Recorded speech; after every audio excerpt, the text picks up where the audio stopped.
Ladies and gentlemen, we are gathered here today to inform you that on October 24th, 2023, episode 29 of the Fat Katz Podcast was recorded and posted. If you're listening to this, according to Drake, if you're listening to this, it's too late. Cam, what you think, bro? I'll pledge allegiance to the Fat Katz. No, man, episode 29. Extremely excited to get into this We're one. we're almost at 30, big dog.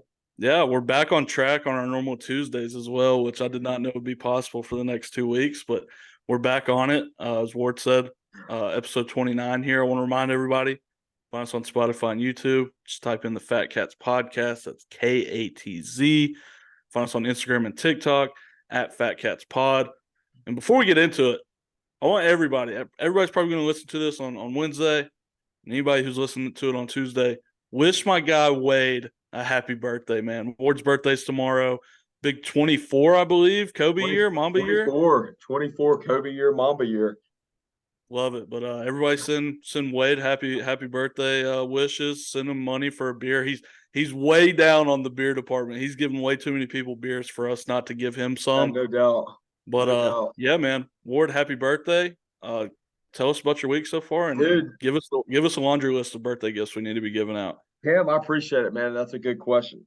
I don't even know what birthday gift to give myself, but I'm recovering, Cam. I'm not gonna lie, man. I'm recovering. I had a couple of the Catamount boys coming to town this weekend for my birthday, and for a little early celebration. And I don't know if anybody has ever gotten a table service at a bar before, but if you go to a club and get table service, it's a little wild. Done it a couple times, but we did it this weekend. Had a good time. But Cam, I really appreciate the wishes. All the Fat Katz listeners out there. I do love beer, by the way. And I will be up at homecoming this weekend. Me and Cam both will be. The Cats are back, as the T-shirt says. But the boys are going to be back, and we're excited to be back with you for another edition of the Fat Katz Podcast. Yeah, man. 29, the boys are back. Cam, let's talk some football, brother. Let's do it. If you guys see us like on our phones or something, there have been like 10 trades in our fantasy league today, so we're trying to keep up. Going wild today. Me and Cam made a trade too. Yeah, the first time in like 4 years, me and Ward have made a trade. It happened today. Little backstory on that. Cam has always tried to screw me on trades, so I refuse to trade with him. Always refuse to trade with him. My fantasy team is really bad. I got rid of Austin Eckler. Cam sent me a really good trade. I couldn't resist it. So the boys are back on track.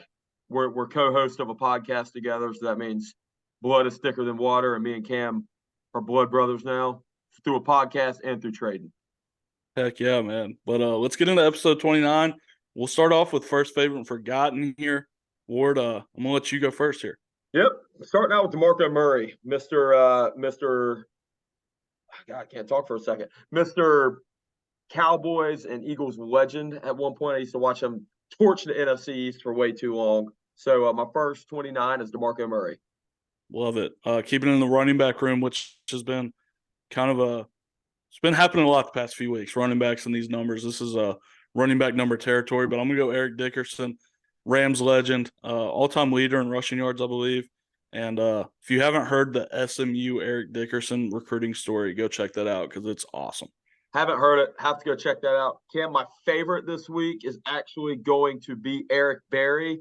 And the reason why, if anybody knows Eric Berry, he played through cancer in the NFL. He's the only person ever to go through chemo and weigh more after his chemo treatment than he did beforehand. So Eric Berry, he's a legend, 29 for the Chiefs. He's going to be my favorite. Yep, Tennessee grad as well. It is Tennessee hate week, but I can't find it in my heart to hate Eric Berry. He's a stand-up guy. My favorite here is going to be Marcus Camby. If you know, you know. Ask James Fry about Marcus Camby on 2K, dog. He has nightmares about that guy. UMass guy under Calipari, so that's kind of the context there. Obviously got UMass in some trouble, taking some money, but dominant big in his day, man. One of the best defensive bigs of all time. Hey, real quick, speaking of you and Fry, have you got the new UFC 5 video game? Not yet, dude. They said it's a copy and paste of UFC 4, and I'm not paying for it if it is.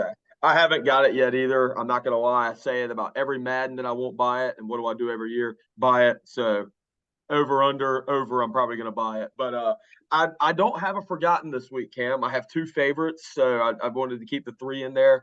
My second favorite this week is going to be Raleigh legend, NC State legend, Detroit Lions starting nose guard, Aleem the Dream McNeil. Aleem wore 29 for the Wolfpack. He wore 29 at Sanderson. He used to torch us in high school, being both a running back and a linebacker. Hard to think about a nose guard in the NFL. Once played running back and linebacker. But anyway, Aleem, he's a fan of the Fat Katz pod, by the way. You're my favorite 29. Yeah, man. We love Aleem over here. He's one of the most underrated kind of defensive players in the league, in my opinion. He's a great nose guard. He's great at what he does. My forgotten here is going to be Earl Thomas, kind of the unsung hero of that Seahawks squad, the Legion of Boom.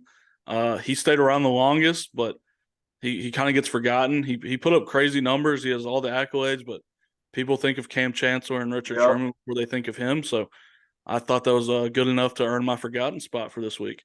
Love it, Cam. That's a great pick. And I'll go ahead and kick it off. As y'all know, we jump into weekly game balls.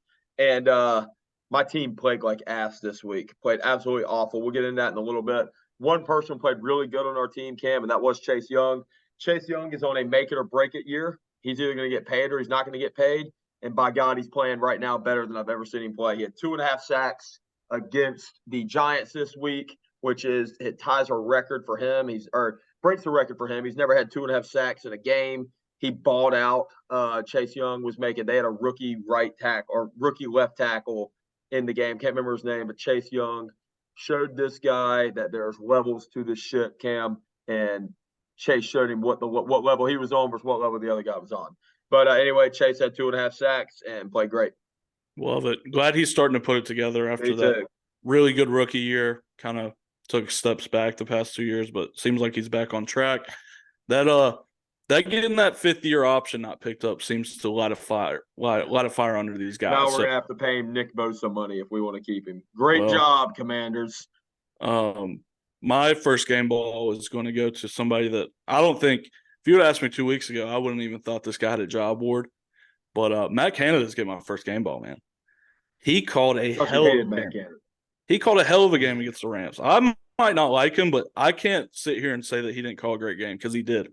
First half, he had a great game plan. Our guys just messed it up, man. Like one missed assignment almost every play, it felt like. Second half, they come out firing.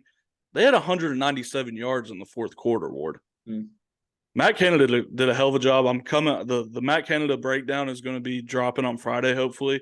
But yeah, man, couldn't be more happy with Matt Canada this week. Good work, Matt Canada. Way to get in there. And I put this in the wrong. This is not a game ball. I'm sorry. I don't know why I guess I got full plate, empty stomach mixed up. But Cam, give us your next game ball, brother. Yeah, my next game ball is going to go to the University of Virginia football team. Got a huge win in Chapel Hill. I do want to. Virginia. I do want to say, Carolina's athletic director should be on. This is a fireable offense, Ward. He scheduled a home game on fall break. There was nobody at that game, Ward. Nobody. Duke did the same thing against NC State last weekend. It's the dumbest thing in the world. Do not schedule a home game when your students won't be on campus. Yeah. With that being said, great job to UVA getting that huge win. Hey, and I got something to add on that too, Cam. You know how my logic is. Guess who beat UVA week 1 with a backup quarterback? Who? On the road. Not at home, on the road. Who was that? The NC State Wolfpack. Guess who lost to UVA with their starting quarterback at home, ranked number 10th in the country, undefeated, loses to the worst team statistically in the ACC? Carolina. So you know what that means? That means that you guys are 35 points. 35 points better. Yeah. If somebody beats a team and somebody loses to a team, usually the team that beats that team's better, right? Just throw that out there. Yeah. The good news is we'll get to put that theory to the test this season. Yeah. We will see. We will see. But yeah, that's the game balls of the week. Ward only thought that one guy deserved a game ball, so only one. I did want to throw Utah football in there too. Yeah, we'll cover them. What a game! Yeah, that was awesome. But before we get into football, Ward, let's go over this highly anticipated UFC card that kind of, I don't want to say it flopped, but it didn't live up to the expectations. We'll say that. Starting off with the third fight on the card, which is Magomed Ankalaev versus Johnny Walker. It was stopped due to a doctor stoppage. Hey, Cam, where are you? Oh, I'm in the desert. There you go. That was crazy. But before we get into that, doctor stoppage, no contest due to an illegal knee that caused the stoppage. Johnny Walker from Brazil, a doctor from Abu Dhabi, get into a ring together or an octagon. The guy from Abu Dhabi asked the guy from Brazil, "Where are you?" Johnny Walker says, "The desert." He's not wrong.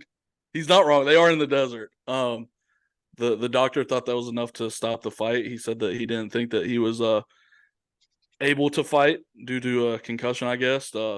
They tried to throw down with security in the octagon. That was probably the most exciting moment of this card, Ward. Yeah. But hate that for Johnny Walker and Magomed, but just a tough way to end a fight, especially on a main card. Yep, not gonna lie, Cam, you're gonna be upset. Did not see this fight. I turned my stream on. Actually, I take that back. For Dana White, you didn't hear that. I bought the fight after the co-main started. But anyway, yeah, I saw there was a doctor stoppage. I do kind of disagree with that a little bit. I disagree on the no contest doctor stoppage. I think if you knee a man while he's down and the guy that you need is unable to continue, they need to give the win to the guy that's unable to continue. Just like they did with or just like they did with Peter Yan and Aljamain Sterling, just like they did with John Jones and whoever that nobody is that he lost to. I mean, I think history repeats itself, and yeah. So, but yeah, them trying to throw down with the security guards. Shout out to Conor McGregor and Khabib. But what'd you think about? We'll move on to the next fight, Cam. So everybody saw Khamzat Chimaev. You can go back and take a listen at the last podcast of what I've accidentally called him. Cam dropped that here. But anyway, Khamzat Chimaev and Kamaru Usman, 3-round. Chimaev got the decision. Cam, what'd you think of that one? Yeah, so majority decision. Every ref or every judge scored it a 10-8 in the first round. One judge had it being a tie, a draw, and the other two had Khamzat winning 2-1 with the 10-8. It was a good fight. It was a fun fight, but it left me wanting more from Khamzat. Like, dude, you took a 170 guy who had been sitting on the couch. Yeah, and I don't know. Like, Kamaru Usman's awesome, and respect him for taking the fight, but Khamzat keeps wanting this title shot, and every time he comes out in a big fight, it seems like I leave with more questions to ask than that are answered. Mm-hmm. Sean Strickland said that he doesn't deserve a title shot, but he'll give him one if that's what the UFC wants. That should be a fun fight. But I want to see more from Khamzat, man. I do too. And I tell you what, man, the UFC. Y'all know how I like my boy Bo Nickel. Bo Nickel called for this fight publicly. He shared his DMs to Dana White asking for this fight. He was not awarded it. DZ wants Chimaev, or DC. Bo Nickel wants Chimaev, and styles make fights. That's one I really want to see. But yeah, I would like to see more from Chimaev as well, Cam. Yeah, and probably the most surprising thing that happened on this card is Islam. I'm not going to say his last name. Islam. Well, point on that, first of all, every time they say his name on the broadcast, they say it differently. Oh, I know. So I don't want to say his name either. People got upset. Damn sure doesn't have to say his name. People got mad at me last podcast because I didn't know how to say his name. Go listen to John Anik on that card. He said his name 50 times. He said it 50 different ways.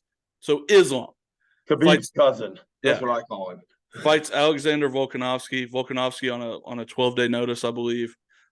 Gets knocked out with a lead roundhouse kick, man, and perfect placement, great kick. You had what was probably the greatest comment of the weekend.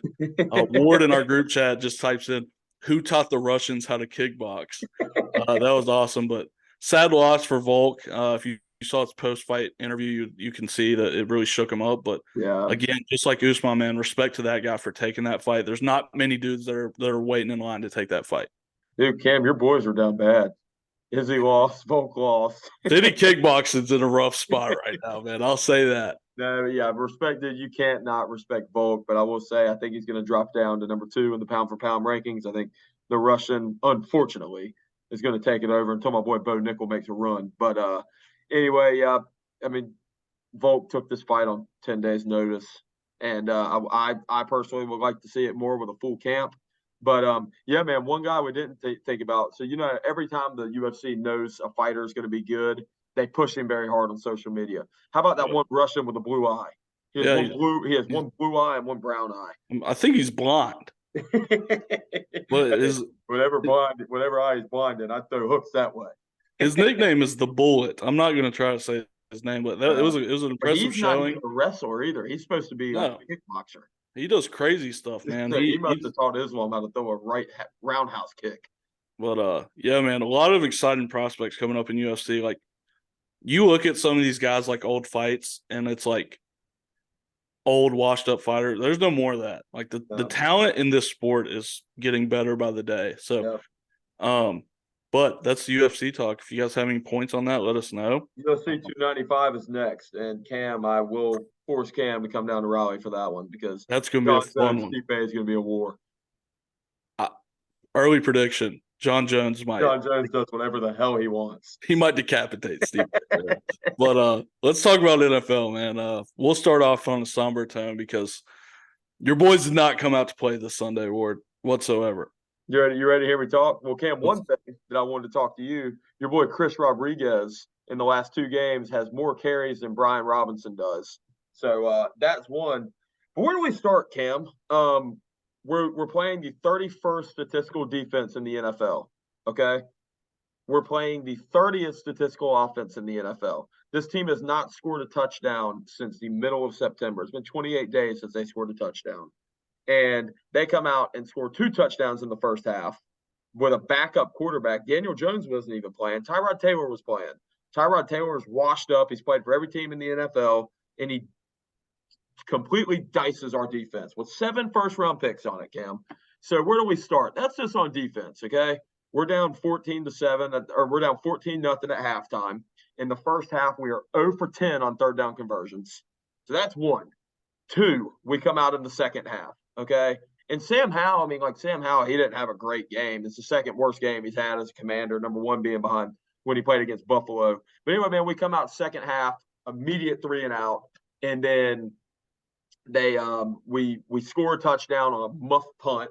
We score a touchdown, then our offense gets completely shut out. One thing I do want to talk about the Commanders' offensive line. Cam, I'm not going to go on too much of a rant. This isn't a Commanders podcast.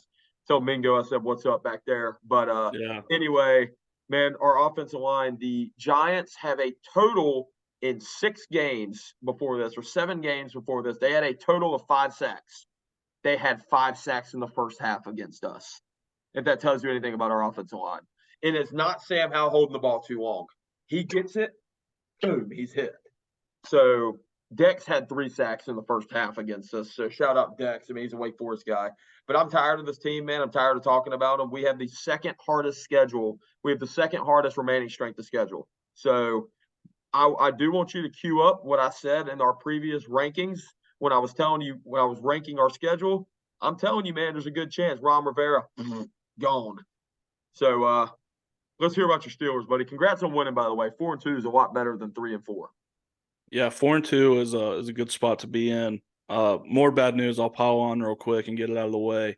Your starting kicker in fantasy did get cut today. I saw that. How? He was the 3rd ranked kicker in fantasy. I had to pick up a new kicker. But yeah, at least you didn't have to watch the Wolfpack play. That's good news. No shit. I felt the same way on Saturday about my Wildcats. Not having to watch them play football was awesome. It was a good refresh. But getting on to my Steelers, like I said, man, Matt Canada in the second half was awesome. The Steelers walked away with a 24-17 victory in LA against the Rams. Kenny Pickett looked really good in the second half. But my main takeaway from this game is TJ Watt is the best defensive player I've seen in a long time. Like, he's up there in the same breath as his brother JJ and Aaron Donald when it comes to this era of football player. Didn't have any sacks, Ward, but he had like 7 tackles, and he dropped back in coverage in his zone on Cooper Kupp and got an interception, dog. Like, how many 6'5", 280-pound linebackers are making that play? People do this Myles Garrett, TJ Watt thing. Myles Garrett can't hold TJ Watt's jock, dog. TJ Watt is in a league of his own right now, and in this generation, he's How many up. sacks does he have right now? Do you know?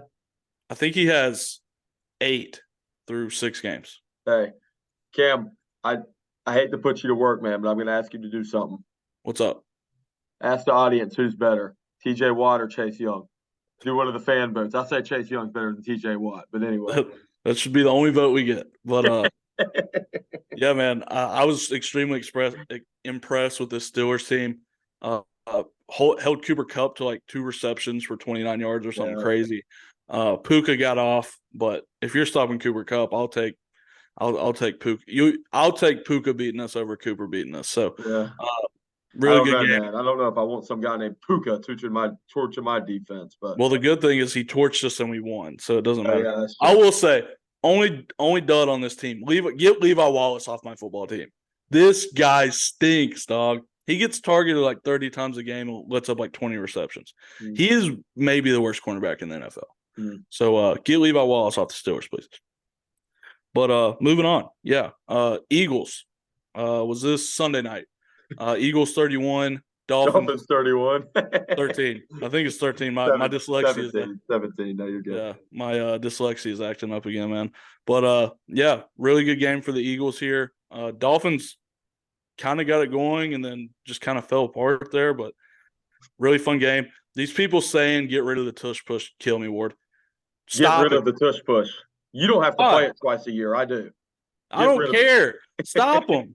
It's 1 yard. Stop them. They're not doing anything. Nobody else in the league can do it. We've tried to do it, and it don't work for us. Well, I hate that for you. Get better. These people say, I mean, ban it. I vote to ban it. Torch us with it. So, I fully agree. We should stop it. But if their NFL wants to ban it, ban it. But I do want to say Eagles did make a trade immediately after this game. Former Steeler Terrell Edmonds had a rough night on Sunday and immediately got traded along with the 5th and 6th round pick for Tennessee Titans safety Kevin Byard, who was a multiple-time All-Pro. Kind of been kind of slow this season, but still a great safety. And Eagles, man, this Eagles and 49ers defense, they just keep stacking talent. I don't know how they do it. Cam, I have a question. What's up? And this is not speaking from an NFC East rival. I just generally am concerned. There is no way the Eagles can afford all these guys. There's absolutely no way. They have Darius Slay. They have James Bradbury. They just traded for another All-Pro on defense. Look at their defensive line. You know they're not giving Fletcher Cox nothing. They're giving him a bunch of money. Look at their linebacker core. They have Hassan Reddick. Look on offense. They have the highest paid quarterback in the NFL. They have DeAndre Swift. They have A.J. Brown, who they gave a $200 million contract to. They haven't paid Devontae Smith yet. How do you afford all these guys? You have Jason Kelsey. You have a top 5 offensive line in football. They're paid. It's not like they're not paying these guys. There is no way. This is not Madden, man. You can't churn salary cap off. There's no way they can pay all these guys. There's no way.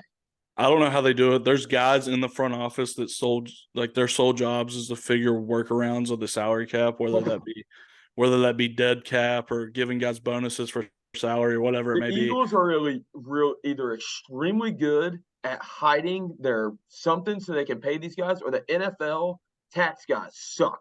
The NFL can't recruit. You can't figure this stuff out for shit because we can't get anybody. Well, there's ways to work around it. I know that. Like the biggest way is to convert guys' salary to bonus. All-Pro. They have like 15 All-Pros on their team. I mean, I don't get it, man. How? They figured something out. Rookies either. I can tell you that. Well, and we didn't even say Jalen Hurts got a huge extension. Yeah, dude, he before Burrow, he's the highest paid quarterback. I don't know how they do it, but shout out to those guys in the front office that make it happen because they earn every dollar of their salary because they just keep stacking talent, man, and big salaries, like you said. Last night, man, 49ers get stunned for the second week in a row. Primetime Kirk Cousins came out to play, dog. 22-17 win for the Vikings over the 49ers. And I've been pushing this narrative for quite a while, but this is only starting to solidify it, man. Brock Purdy is not a good quarterback. Yeah. When you take away the millions of All-Pros that he's blessed with in that offense, the guy's an average at best quarterback. And there's nothing wrong with that. but he's been severely overrated because he has an embarrassment of riches in the skill positions, a great offensive line, and the first or second best defense in football. So let's stop talking about Brock Purdy being this like elite level quarterback because he's not. So you think Brock Purdy's top 10 or not? No, I'd take Kirk Cousins over him right now. Would you rather have Dak Prescott or Brock Purdy? Give me Dak, dog. Hell no. Give me Dak. But hey, speaking of this game, man, shout out to my boy Jordan Addison. Fantasy, I had him on my flex, and he got me some points. So shout out to Jordan Addison. Hey, documented. Bam Bam's top dogs. Addison was my number one ranked receiver going into this class. Looking pretty good as of late. It's between Who was him my and Zay number Flowers. one ranked player? I don't even remember. I think Zay Flowers was your number one receiver, which is not a bad pick. Hey, he's doing good. But yeah, man, college football, moving on real quick. Ohio State, Penn State did not live up to the hype in my mind. I went on this podcast, Ward, and said that Drew Loar was a really good quarterback and he would be a top 5 pick in the next 2 years. How'd that go? I retract. I disavow. Drew Loar looked horrible. Again, true sophomore, so let's give this guy some time. But Ohio State, man, that front seven is awesome. They got some really good DBs. But the takeaway of this game is there's nobody in football right now that's better than 18. Marvin Harrison Jr. is the best player in college football right now. Yep, and he torched this Penn State defense. I will not bet against Ohio State again. I've bet against them twice this year. I thought Notre Dame was going to beat them. I thought Penn State was going to beat them. I'm wrong. So Ohio State, I think you'll win out until you play Michigan. Then we'll reconvene from there. But huge weekend in football. Cam, how about Bama and Tennessee? That was a crazy game, man. You go into half thinking, Tennessee might walk away with this one, and Bama comes up the second half and scores 24 unanswered, and it's like, not today, little bro. Nick Saban gave them that damn Looney Tunes water. Is what happened. Yeah. And Jalen Milroe played his ass off, man. Jalen Milroe was awesome. When you're watching Alabama, watch Dallas Turner as well, the edge. He's number 15. Yeah. Kid's going to be an NFL player next year. But, this Alabama team, the resilience really impressed me. I will say there was never a point in that game where I was like, Alabama's going to lose this game. Because, I knew, yeah. Because there's no way that Nick Saban was going to let them beat them 2 years in a row. Twice in a row. Yeah, you're right. 100% right. What'd you think about moving forward to that? I do want to comment on that. I bet the over on this game, and it hit. I made some money. So anytime Tennessee plays, I highly recommend betting the over because their defense sucks and their offense, they can put up points. I will give them that. But, man, great game. Hey, I knew Alabama was going to win. But this is the game that surprised me. Florida State and Duke. Duke was up 20-17 at halftime. Yeah, Duke got dubbed in the second half. Yeah, Duke hung in there, man. And I want to say quarterback, man. Well, I want to say respect to Riley Leonard because he played that first half. He was good. He was obviously hobbled. Did play. I didn't know that. Yeah, he played the first half and then came out shortly after. But they hung in there, man, and they took some heavy blows from Florida State. Obviously, come out on the losing end. There's no moral victories in football, but I can't overstate enough how impressed I am with the job Mike Elko's done at Duke. He's turned Duke into not only a respectable football program but a good football program, and I think Saturday only showed that because when he had his starting quarterback again, like you said, he was up 20-17 at half, and over a great Florida State team. But at the end of the day, talent took over. It's not always about X's and O, Ward. It's sometimes about Jimmys and Joes. Yep, I like that. Florida State had more Jimmys than Duke had Joes. So Keon Coleman's incredible. Let's talk about that. Keon Coleman is the Jimmy because he's the best player on the football field most of the times when he walks on it. I like that. And dude, how about I had to change the name up for a little bit, but how about the Nails? How'd it go for the Nails this weekend? How'd it go for your boy Caleb Williams? He's not my boy. That name is awful. I can't believe that you put that as your name. But the reason why I did put this for my name is because I'll give it to T.J. Watt. He's good, but he didn't have 2.5 sacks on Sunday, Cam. No, he did not. The Dreadlocks had 2.5 sacks on Sunday. So, Ward, when I'm talking about this Utah game, I want you to do me a favor. I want you to type in single season leader of sacks. And there's a guy named Michael Strahan at the top, and tied with him with 22.5 sacks, it says TJ Watt. So just remember that. Hey, my boy Chase Young has a lot of football left to play. So. He's on pace. But no, this Utah game, man. Me and Ward were telling y'all, man, if y'all listen to me and Ward, first of all, y'all had a great weekend of betting. But we said Utah, man, they're going to win this football game. Southern Cal's not winning this.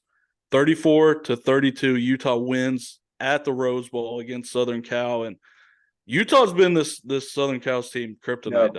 Yeah. Whittingham's done a great job coaching this football team, and they shouldn't be in the Pac-12. This is a good Big Ten team dropped in the Pac-12 to me. Mm-hmm. They play smash mouth football. They have huge guys. There was a graphic. I think the average offensive lineman for Utah was like 6'4", 320, and the average defensive lineman for USC was like 6'2", 270.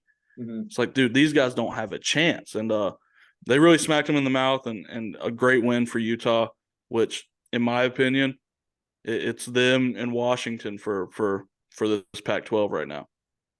Dude, I think Washington's good, man. God, Washington's good. I think Washington's going to win the Pac-12 too, and I think there's a good chance that Michael Penix Jr. wins the Heisman. So I don't know who the Heisman favorite is now because Caleb Williams is off 2 games in a row. It's Penix. Penix is the favorite. Who's behind him? Is it Bo Nix? I think it's Jordan Travis, actually. Jordan Travis. Interesting. Okay, yeah, that's really interesting.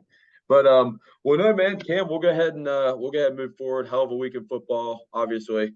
Commanders lost, Steelers won. Cam, good job on the Steelers.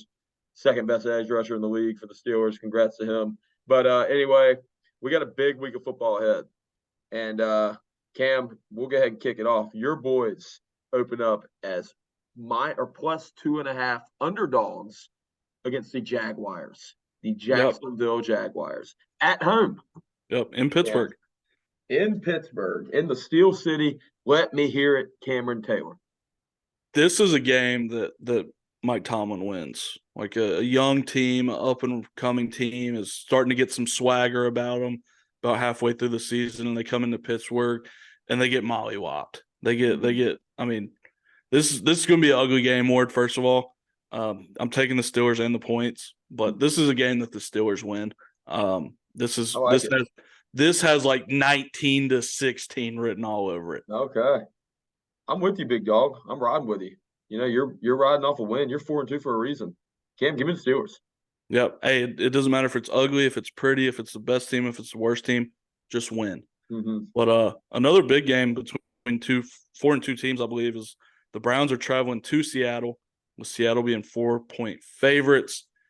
The Browns have surprised me the past couple weeks, man, and with PJ Walker, quarterback, by the way, kind of got an odd win against the Colts last week, but I don't see him going to Seattle and winning with this tape out on PJ Walker. I do want to talk about Deshaun Watson, though. Does the guy not want to play football, Ward? He got his $230 million. He doesn't want to play football. He sat out for 3 weeks after being cleared by a doctor to play after a week. Says he's not playing. At halftime against the Colts, gets cleared to go back in the game. He clears concussion protocol. He says, I'm not playing. How does anybody in that Browns locker room look at 4 right now and say, I want to play for that guy, when he doesn't even want to play for you? He also started out 1 for 7 with an interception and 10 yards. So not a great start to the game. Not sure hey man, I'm telling you, the massages are getting to him. He's massage. He hasn't had any massages lately, so the boy's hurting. This is looking like it might go down as the worst contract in NFL history. Possibly. But yeah, with that being said, Seattle covers. Yep. Seattle. I like Seattle as well. Eagles and your Commanders. Eagles are opening up as 7-point favorites as they travel to DC. Mm-hmm. I hate to say it, but I think I'm going to rock with the Fly Eagles fly here. Yep. A touchdown is about where I think this should be. And I think this odd's going to change too. But guess what, Cam? Give me the boys. Give me the boys covering, but not winning. Not winning. Okay. Covering, but not winning. We went to overtime with this team last time. I'm sure this is going to probably get pushed up to -8 Eagles if I had to guess. But we did just take this team to overtime, and this was after we lost to the Chicago Bears. Yep. I think that we just lost to another one of the worst teams in the NFL. Eric Bieniemy is in this team. Ron Rivera is in this team. I don't know if you saw the highlights from after, or I don't know if you saw what Jonathan Allen had to say after the game, but he's pissed, and I don't want that. That's not a man you want mad. That's a scary sight. So, and he said, "Let's go get ready to play Philly." So, yeah, I can't believe it. I can't believe they're making y'all play twice in 8 weeks. Yeah, no shit. I know. That feels so stupid. I know. But yeah, give me the boys winning or give me the Eagles winning, but the Redskins covering. Or Commanders. Gotcha. And last game we'll go over is we got Bengals as 5.5-point favorites. That can't be right. I think the Bengals are 5.5-point dogs going to San Francisco. Oh yeah, no, that yeah. What? Okay. Yeah. Let me see. We got it flipped. We had Bengals as 5.5-point favorites. There's no way that's right. Regardless, I've got 49ers in a bounce back effort winning at home against the Bengals. San Francisco 5.5. Yeah. And I'm not touching that spread though. I can see that being a 3-point game, but I do think the 49ers bounce back and get back on track here against the Bengals. Bengals are playing really good right now. So yeah, I'm not touching the spread either. But let's hop into some college football, Cam. Yeah, man. Great. I mean, really average slate of college football, actually, now that I look at it. Really great game, though.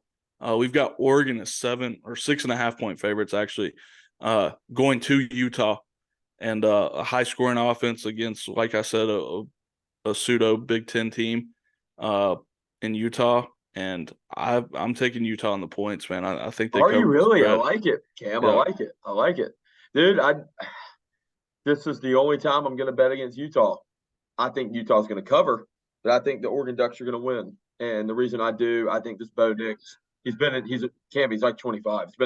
He broke the record for most starts in college football history. Yeah, he's been playing forever. He has the experience under his belt. So I'm gonna go Oregon winning, but not covering. Gotcha. And why I say they don't cover is because Utah's going to muck it up, man. They're going to make that an ugly football game. Yeah. And I don't see Oregon being 2 possessions better than Utah in this game, personally. But moving on, Tennessee travels to Lexington, night game, SEC Network. They're 3.5-point favorites over the Kentucky Wildcats. Tennessee covers this spread, man. You think so? You're really down bad on Kentucky right now. Let me say, Stoops in his tenure is 4-7 coming out of a bye against the spread. Yeah. He's only beat Tennessee twice in his tenure at Kentucky. Mm-hmm. And a night game. This team played a night game 2 weeks ago against Missouri, came out great, and then got dog walked in the next 3 quarters. I don't see them even being competitive in this game. Yeah. I hate to say it because I don't think this is a great Tennessee team, but this Kentucky team, man, every time I get high on them, they kick me while I'm down. So yeah. I got Tennessee winning and covering here. Cam, this is going to be completely off topic. I just talked about this or I just thought about this and we didn't talk about it. I'm going to give you one game. I'm going to give you the spread, and I want you to tell me who covers, okay? All right. NBA basketball starts tonight. Yep. LA Lakers versus Denver Nuggets at Denver. Denver's 6.5-point favorites. Give me the Lakers to cover that spread. Ooh, I like it. I'm the opposite, Cam. Give me the Nuggets to cover. But my bet of the week, my fade wag lock of the week or lock of the night is give me Austin Reeves over 15.5. That's a spread at 15 points. Yeah. Oh, okay. Hey, you know Austin Reeves, man, he's cold. Why is he cold, Cam? Hillbilly Kobe, baby. Come on. Yeah, but Tennessee, Kentucky. Give me Tennessee winning and covering. Sorry, Cam. Nah, totally understandable. We got Duke traveling to Louisville. Louisville 4-point favorites. Not touching this spread either. Mm-hmm. But this is a game that Jeff Brom wins. A ranked opponent coming into their house. He will win this football game, and then next week he'll go to an unranked opponent and get his doors blown off. So give me U of L in this game, and then next week I'm fading them. Just so everybody. Give me Duke winning and covering.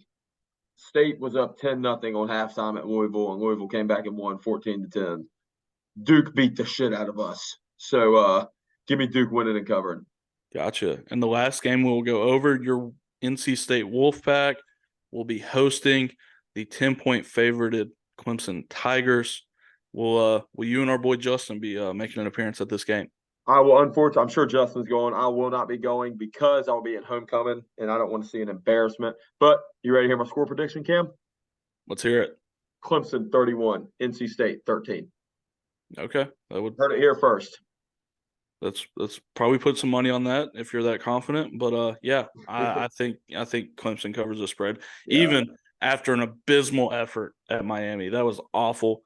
They should be embarrassed, and but I digress. I've had enough Clemson takes so far this football season. Yeah.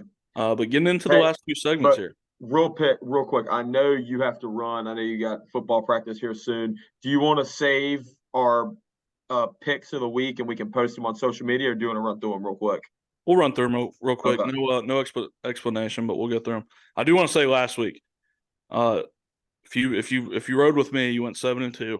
JMU hit, Iowa under hit, Eastern Michigan hit, ODU hit, Oklahoma State and West Virginia over hit, Bama UT over hit, and the Utah money line hit. Penn State money line did not. South Carolina did not cover the 7 points in Columbia, Missouri. So this week I will be going Western Kentucky plus 5.5 tonight. Jacksonville State is minus 8-point favorites tomorrow night. UCF, West Virginia over 59. Eastern Michigan plus 3.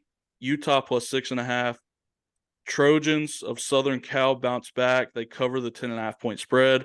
And the Troy Trojans cover the 4.5-point spread. Cam, I like it. I got one this week. I got two, and they're both on my personal teams, which is the worst thing you can do. Give me the Washington Commanders covering a -7 spread. Give me the Clemson Tigers covering the 10-point spread. And gotcha. I will send you a full list of my over-unders. I have not gone over any of that yet. Player props. I'll send you that. Later on this week. And real quick, we'll close this out. Fans Fat Takes, our boy Justin Alford says, Coach Bam Bam, let's go. OL coach is definitely going to be hearing it from the middle school moms of the skill players.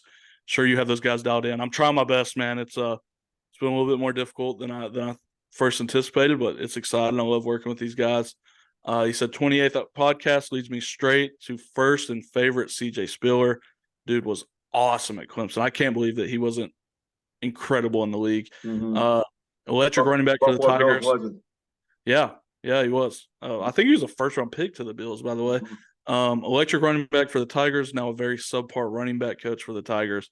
Can't believe that guy can't recruit, man. That guy should be able to recruit anybody he wants. And then he said, Ward, couldn't agree more about Hasbulla. I hate that little twerp. I don't like him either, that little damn twerp. But we're going to close it out here with Pet Peeve of the Week. And Ward, I haven't heard this one yet, so I'm pretty excited about this one. Fall time is here, Cam. Fall time is here, which means pie time is here. If I hear anybody say pecan pie, I'm gonna slap you with my hand, backhand you. Pecan pie. If you're from the South, you know it's pecan pie. Pecan pie. I agree. That's my pet peeve of the week. Pecan pie is good, man. I don't care if you call it pecan or pecan. It's good either way, brother.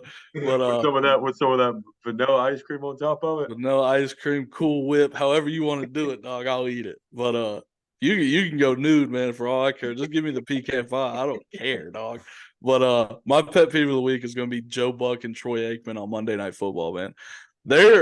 They drive me up a wall. Kevin O'Connell last night is telling Hawkinson to get down because he's injured, and they're losing their minds, acting like he's cheating the game or something.